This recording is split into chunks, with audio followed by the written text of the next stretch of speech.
سانبل جا سانبل جا. حالات ایسی پوزیشن لے لیتے ہیں کہ لوگوں کی زبانیں کھل جاتی ہیں. اتنی بغاوت کے بعد کیا مجبوری ہو گئی تم کو؟ کسی کے نصیب میں ایسی لڑائی لکھی ہوتی ہے کہ چار حقیقت کچھ اور ہوتی ہے.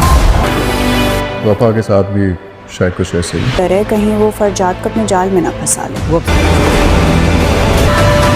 مرد طلاق دے تو بھی عورت مجرم، اور اگر عورت خلا مانگ لے پھر تو وہ مجرم ہے ہی.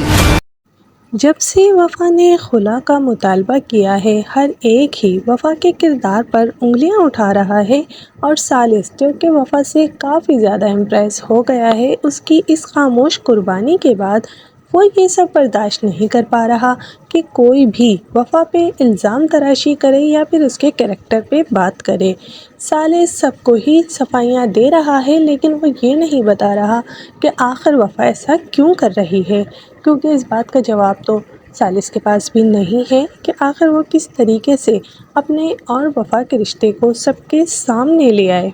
ثالث اب شفا میں انٹرسٹ نہیں رکھتا ہے، لیکن یہ بات ابھی تک شفا کو سمجھ میں نہیں آ رہی، اور وہ ابھی بھی یہی سمجھ رہی ہے کہ وفا کو چھوڑ کے ثالث شفا کے پاس آ جائے گا اور شفا سے شادی کر لے گا.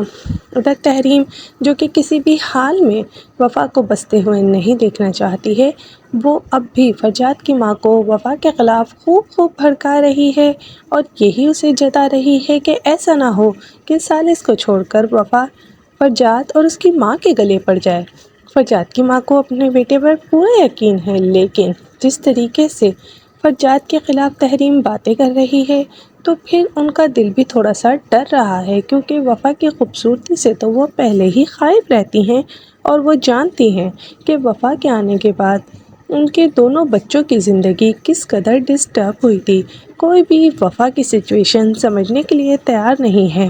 ثالث اور اس کی ماں تہذیب ہر طریقے سے وفا کو سمجھا رہے ہیں اور اسے راضی کر رہے ہیں کہ وہ خلا کا مطالبہ چھوڑ دے، لیکن وفا یہی چاہتی ہے کہ ثالث اب شفا کے ساتھ خوش رہے، جبکہ وہ نہیں سمجھ پا رہی کہ ثالث کی خوشی اب شفا میں ہرگز بھی نہیں ہے، اور یہ سب تحریم کی چال تھی جس کی وجہ سے شفا اتنی آگے حد تک گئی. اب جس طریقے سے فرجاد اور وفا کو دیکھ کر ملاحت باتیں بنائے گی تو سب لوگ یہی سمجھیں گے کہ شاید وفا یہ سب کچھ فرجاد کو حاصل کرنے کے لیے کر رہی ہے. اس تمام مس انڈرسٹینڈنگ میں ایک بار پھر سے وفا کے کردار پر انگلیاں اٹھیں گی، جو کہ ثالث برداشت نہیں کر پائے گا، اور پھر وہ حقیقت سب کے سامنے لانے پر مجبور ہو جائے گا.